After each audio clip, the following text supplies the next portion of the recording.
I know that you're right there, always right by my side. You're right there, when it's dark, you're my light. You're right there, in the day and at night. You're right there, yeah, no matter what. Thank you, God, you are always there. You're so good and I know you care. You protect me, you love me, yeah.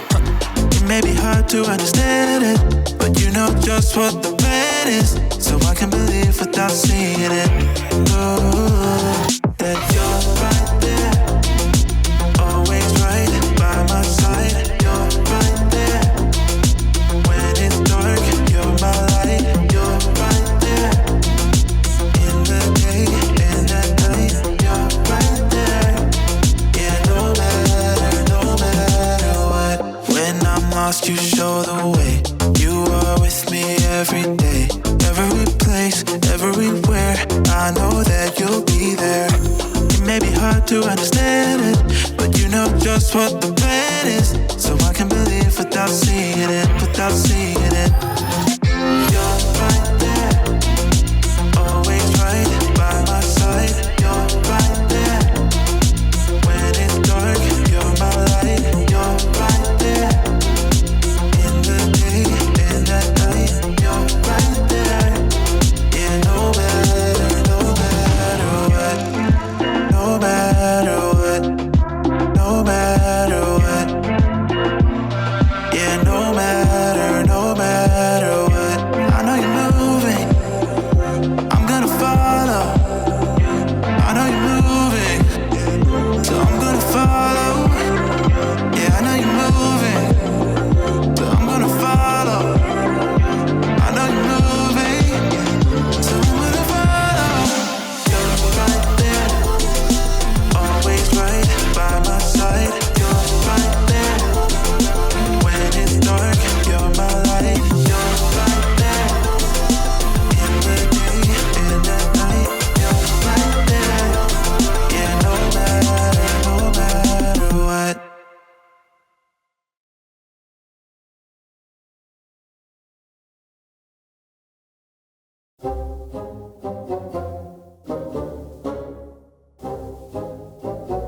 Welcome to Story Lab. This week, we're taking a look at the story of someone brave enough to protect two guys on the run. Hey, Skylar, where are you?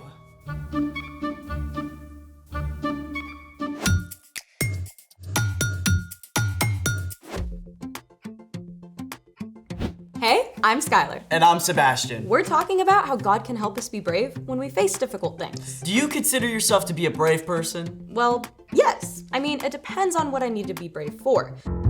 If it's getting up to give a report in front of class, I can totally be brave. If you fall and scrape your knee and need someone to help clean up the blood, I'm your girl. But I gotta admit, there are a few things I'm not quite so brave about, like needles. Hey, Skylar? What?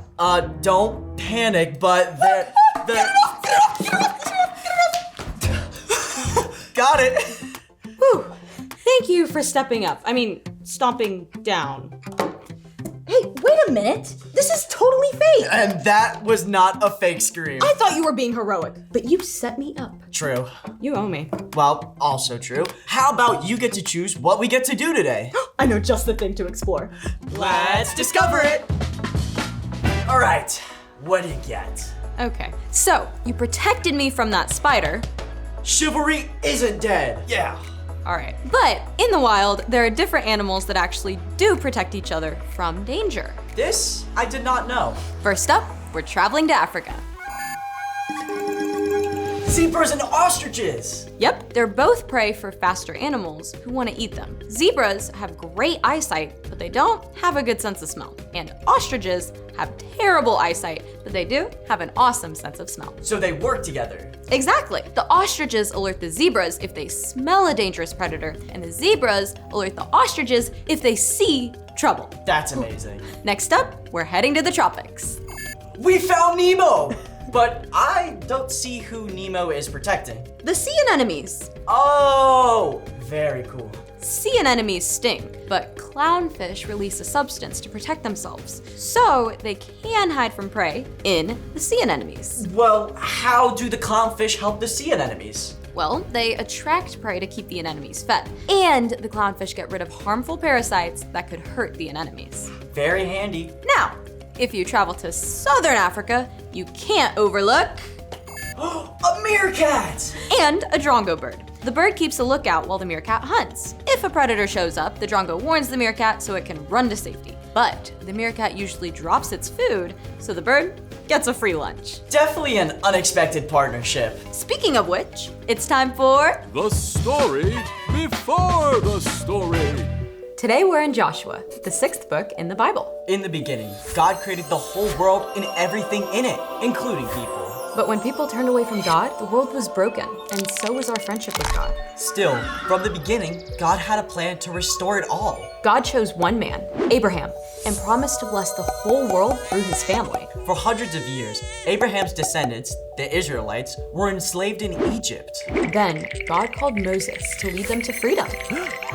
But in the wilderness, the people turned away from God again and wandered for 40 years. Until God finally brought them to the edge of the promised land. Which is where our story starts. Take it away.